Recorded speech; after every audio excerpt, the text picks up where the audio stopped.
here's what I want to say. We've got really big problems in this country.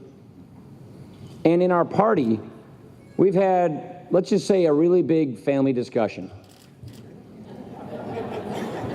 All right. I mean, you go to Texas and people do this and they do this. You know, you got Horned Frogs, you got Aggies, you got Longhorns, you know. Okay, well, so I guess it's, wait, Aggies, Longhorns, Wisconsin Badgers. Okay. See my point? You have all these teams you're so into, and boy, those rivalries are tough. I mean, especially when the Big 12 was the Big 12, when you guys were at each other's throats. It's rough. I mean, I hate to tell you this. I probably will get booed off the stage. I'm a big hunter, and I have 2 bird dogs, and their names are Boomer and Sooner. All right. So we go to this so-called neutral territory in Dallas, and one side is, you know, the nice burnt orange and then the crimson, and it's at each other's throats. But when one of the teams advances to a big bowl game or a national championship, don't you root for the Aggies if you're a Longhorn? Don't you root for the Longhorn? Don't root? I mean, TCU kicked our butt. You don't? This whole riff was not worth it. My entire premise has just been obliterated, hasn't it? Good grief. Well, let me tell you what we do where I come from. I come from Big Ten country, so we fight like heck against Ohio State or Michigan, and then when we don't, you know, it doesn't go our way, or they make it to the Rose Bowl, or they go to the national championship, we root for them, because we're in the same conference. Start thinking that way, okay? Good grief. I mean, holy moly. This explains everything right now, this breakfast, I think. Jeez. All right. So the point I was trying to make, look, my wife went to high school in Texas. We were down in Hunt, Texas, picking up our daughter at camp down there just a few weeks ago. And I've got to tell you, the one thing that I really appreciate, marrying in Okie and getting into Texas issues, Texas culture, Texas friends, great hunting, by the way, is you really, really actually have an appreciation for freedom. You really do. And I don't know that you know it as well. You almost take it for granted. You need to, I think, appreciate just how good you are at it and how much it is in your system and in your culture.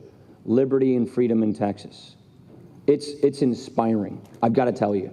Because not every other place in America is like that. Have you been to San Francisco lately? All right. So we are in this struggle in our country. And we, as conservatives, as Republicans, we all hold dear to these same principles. And sometimes we root for a different team within the same conference. Sometimes we have a different idea of what are the right tactics to advance those principles.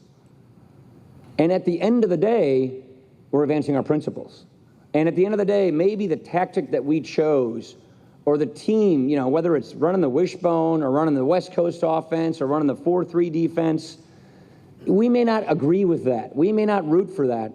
But at the end of the day, we want to win the game, don't we?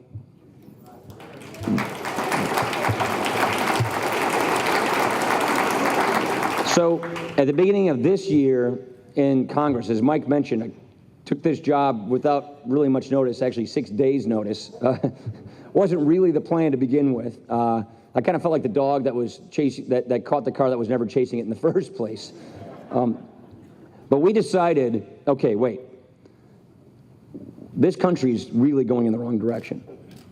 We were elected by our constituents to go fix that. And we will not fix it if we are divided among ourselves. We will only fix this country's problems if we unify. And the real...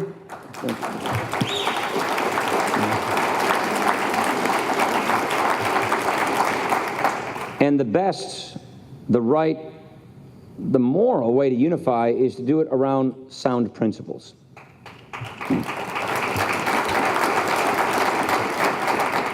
And the vision of these principles is what we all sort of loosely describe as the American idea, something you really know well and appreciate in Texas. The condition of your birth does not determine the outcome of your life. We are a free society, self-determination, self-government, government by consent, free enterprise, liberty, freedom, you know it. So at the beginning of the year, we said, okay, we all agree on these principles. Let's come together and work on an agenda that actually advances those principles. If Mitt Romney were sitting right here next to me, he, along with me, would tell you, I wish we made 2012 more of a battle of ideas, more of a crisper contrast on the direction of the country. So that's what we set out to do.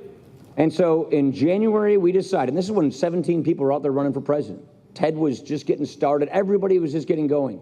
We decided we're going to get an agenda and put it together. We're going to roll it out at the beginning of the summer, and we're going to take it to the country. We're going to take it to the country and say, here's your choice. Here is a better way. The kind of an election we have to have if we're going to have the kind of an election that gives us the ability to fix this country's problems is a mandate election, an affirming election. Not an election where we win by default, not an election where we just outblast and beat up the other side, but an election where we say to the country, if you don't like the direction America is going, which, by the way, 7 out of 10 Americans don't, then we have a better way, and here's what it is, and here are these principles that we use to put it together. So to that point, we set up a whole game plan at the beginning of the year. We chose our offense. And you got guys like Mike McCall, who was in charge of writing our border security plan. This guy knows what that looks like. You've got people, I mean, you've got so many chairmen in Texas. And we had the huge upgrade over at the Ways and Means Committee when we put Kevin Brady in charge of the Ways and Means Committee over there.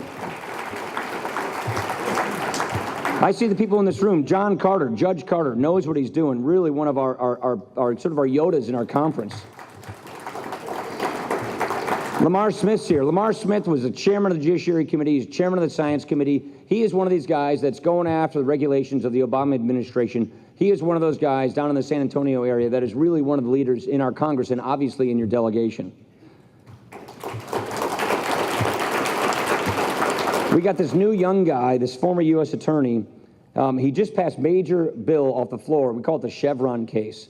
This is basically stop giving unelected judges all this room to rewrite our laws, is basically what we're doing.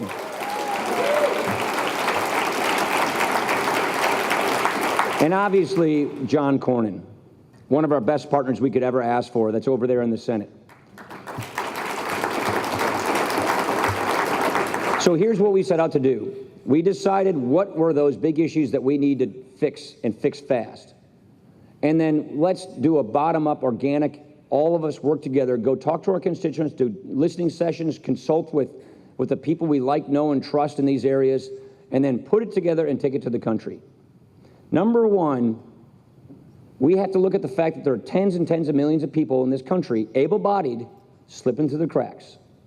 If you take a look at all the welfare laws and the welfare programs we have in America today, they basically are designed to replace work, not to encourage work. So that's not working.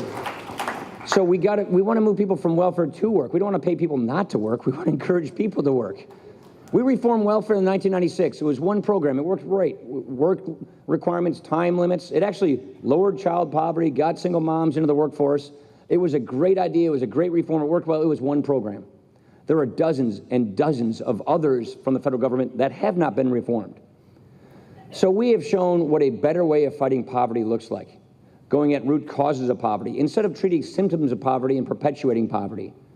We have got to take on that status quo. And as conservatives, we can have the moral high ground here, and we can show what true upward mobility looks like.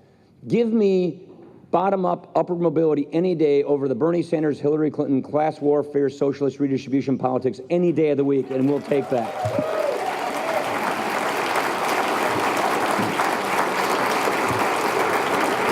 Then we decided, you know what we got right now is not national security. There is not a national security strategy being employed in America today. What we've got is an administration phoning it in and adding the pile for the next administration. So we got people like Mike McCall, we got people like Bob Goodlatte, we've got all of these members of Congress that know what they're doing, like Mac Thornberry, chairman of the Armed Services Committee. And we put a comprehensive national security strategy, 67 recommendations. Please go to better.gop and see it. How do you secure the border? How do you rebuild the military? What does a doctrine that goes on offense against ISIS actually look like? How do we secure our country? Number 3, these regulatory states, we have a real regulatory leviathan coming out of the federal government. It is micromanaging our businesses. It is micromanaging our lives. It's killing our economy. So we have a complete wholesale redo of our regulations, like Dodd-Frank and everything else that's plaguing our economy. Which brings me to number 4 and guys like John Ratcliffe. The bigger problem is that we're losing self-government, self-determination. That's like the founding principle of the country. And so when you have a country founded on natural rights and equality of opportunity, not equality of outcome, we've got to take on this real elephant in the room, no pun intended.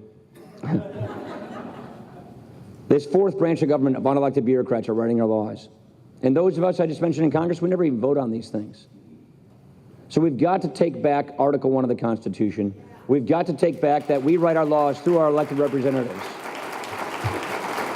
All these rules and regulations, they got to come back to Congress for a final vote and approval and amendment before they go into effect. That's how you restore government by consent and self-determination. How many of you are against Obamacare? Okay. How many of you know we agree? Okay. We, for the first time in 6 years, have finally gotten consensus on what we would replace it with. What a patient-centered, freedom-producing healthcare system actually looks like. And then number 6, we've got to scrap this tax code. The IRS is just way too intrusive. And we show you what postcard-sized tax reform looks like. We show you what pro-growth tax reform looks like. The point is, we're laying it on the line. We're putting it out there. We're putting out a specific agenda, taking our principles, applying to the problems of the day, offering a better way. Better.gop. Everybody in the Republican conference worked on producing this because we want to take this to the country. We want to run on this. We want to litigate this. We want to get attacked on it. We want to defend it so that if and when we win, we can do it. Guess what? Guess what? Hillary Clinton isn't going to do one of these things. She's not going to do a darn thing. She's against all of these things. She's against these principles we believe in. This is a binary choice. It is either Donald Trump or Hillary Clinton. If you're not for Donald Trump, if you're not voting, if you're not showing up, you're helping Hillary Clinton. It is just pretty much that clear.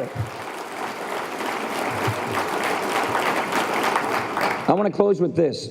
I mentioned how Texans really understand freedom, but I don't think you quite fully realized it until a couple of years ago. You see, where my wife's from, which is on the north side of Lake Texoma, for decades and decades, you have been able to go hillbilly hand fishing or noodling and catching a catfish by yourself with your own bare hands. It's an exhilarating sport. I encourage it.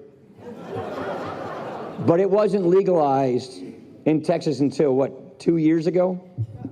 So now you can noodle catfish on both sides of Lake Texoma. So congratulations for fully realizing your freedoms, Texas. Thank you very much. Remember, we have to unify. Remember what this is all about. Remember, this is about winning and taking our country in the right direction. Thank you very much. Go get them. Appreciate it. Hey.